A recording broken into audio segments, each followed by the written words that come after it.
Kemudian dari segi kerjaya dicatatkan daripada muka 16 itu, ya, beliau mendirikan sekolah Musriah, ya, sekolah Musriah di Kumtajam sekarang, dan beliau sebagai mudirnya. Nama asalnya Al-Musriah Asy-Syubaniyah, dan beliau mentadbirkannya hinggalah tahun 1950 disahkan kepada menantu dia. Ya. 45 tahun semua dia mentadbirkan sekolah itu.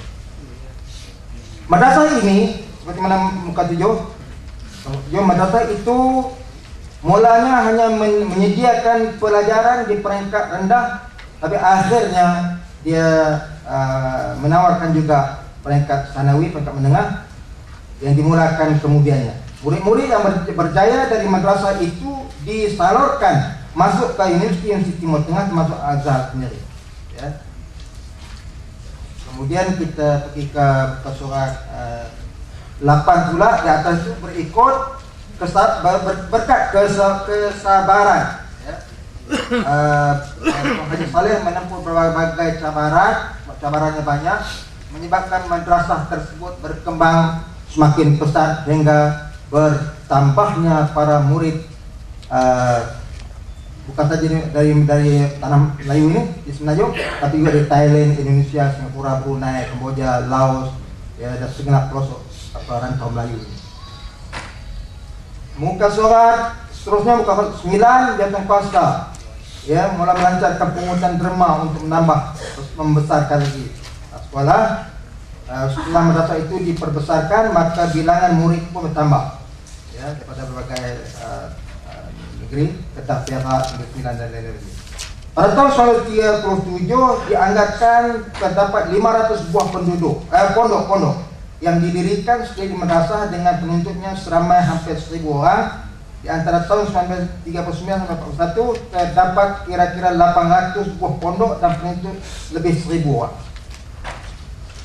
Muka surat 10 dinyatakan walau bagaimanapun menjelang perang dunia agak merosot sekolah ini, muridnya berkurangan, tapi bagaimanapun lepas perang dia berkembang sekolah. Dan di pertengahan tengah muka 10 itu dinyatakan untuk menampung perbelanjaan pengurusan dan pendidikan termasuk gaji para guru di Madrasah Al-Musriah, maka Tuan Haji Saleh Mufri telah berusaha untuk memperoleh tanah-tanah wakaf dengan bantuan keuangan daripada seorang hartawan Saudi, yaitu Syekh Saleh Ibrahim Sabati. Ya. Maka sebuah kebun getah di Kubang Ulu telah dapat dibeli dan seterusnya lah. Dia ada sekolah, dia ada kedai-kedai dan sebagainya di Simpang 3 dan banyak lagi sumber-sumber pendapatan sekolah ini. Zaman selepas perang, tengah pemuka surat 11. Zaman selepas perang membawa perubahan baru. Di sekitar tahun 1945, pentadbiran Al-Musriah sendiri telah diperkemaskan semula dan penuntutnya meningkat kembali. Tuan Haji Saleh telah menyerahkan kuasa pentadbiran madrasah kepada kedua menantunya. Kemudian ada perkembangan penting berlaku, yaitu pada muka surat atas muka surat 12 itu 1953 Tuan Haji Ahmad Fuad Hasan merupakan menantu salah seorang menantu Tuan Haji Saleh ini, yang sering ini telah mengambil alih kuasa sebagai mudir, dan beliau telah menggantikan sistem pondok dengan mudir, dan beliau telah menggantikan mengambil alih mudir, beliau telah menggantikan sistem pondok dengan sistem secara bersekolah dan sistem nizami. Itu saya kira satu perkembangan baru, arah mengupdatekan, supaya dia sesuai dengan perkembangan semasa. Untuk mendorong peluang para penuntut untuk melanjutkan lagi ke peringkat tinggi, pengajian ke peringkat tinggi. Ini advance apa yang maju.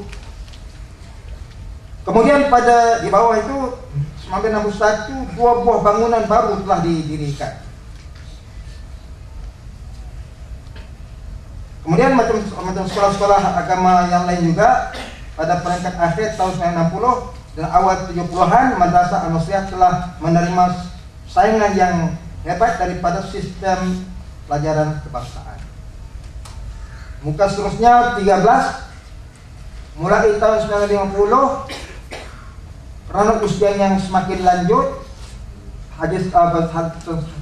Tuan Guru Haji Saleh tidak lagi aktif, ya, berikutan kesihatan yang semakin masalah. Kemudian Tuan Guru Haji Ahmad Sa'ad Al-Misri. Okay. Ingat tu, 1971 Tuan Haji Saleh Al-Misri berangkat ke tanah suci Mekah dengan ditemani oleh isterinya yang kedua dan cicitnya Tuan Haji Ahmad Hassan Salahuddin. Itu seorang rakan kami, orang kami telah almarhum, telah meninggal dunia. 10 hari setelah berada di tanah suci di Mekah, Tuan Haji Saleh diserang penyakit dalam perut dan terus kembali ke rahmatullah. Ini dia minta, dia berdoa, itu, ya, supaya dia kalau sampai masa dia minta kepada Allah supaya dia dihabiskan hayat dia di tanah suci di Mekah ataupun di Madinah. Muka 14, beliau ini tentang kegiatan amat ini tentang dia menentang khurafat, ya. Antaranya amalan memohon bantuan pada jin, ya. Minta bantuan hantu-hantu ni, itu dia menentang sangat.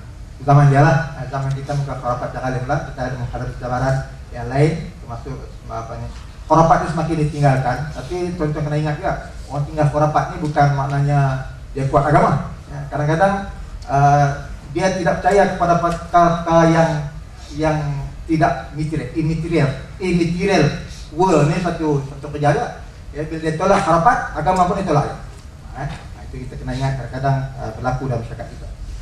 Kemudian dia juga tidak suka membuang masa, ya, melarang cucu cicit dia, para murid dia itu, keluarga anak murid dia menghiaskan rumah-rumah mereka dengan gambar-gambar karena bercanggah dengan hadis Nabi lah, seperti ulas oleh Pak Taufiq tadi.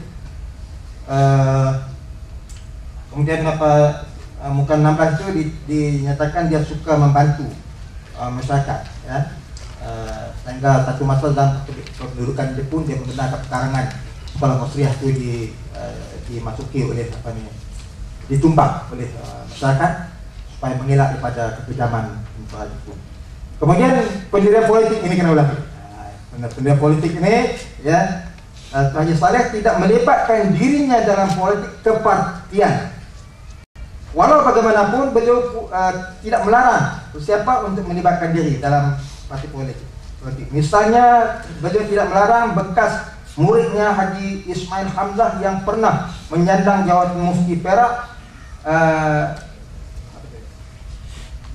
setelah menentang gagasan dia tidak menghalang anak murid yang menentang gagasan Malay Union yang dianjurkan oleh Inggris dulu. Itu juga halnya dengan Tuan Haji Ahmad Samad Noh yang juga menentang Malay Union. Kemudian Tuan Haji Ahmad Fuad Hasan, salah seorang menantu beliau dan pernah menjadi mudir, ya, di sekolah tersebut, telah terlibat dengan aktifnya dalam politik UMNO dan kemudiannya PAS dan Parti Negara. Jadi tak lama oleh, cuma dia terlibat, ya. Ini satu hal yang amat relevan, penting kita tahu dengan situasi politik kita. Masalahnya, ya. Jadi, saya nak ulas sikit tentang akhir lah tentang political engagement, ya, melibatkan diri dalam aktiviti politik, sama ada dalam establishment ataupun di luar establishment, ya.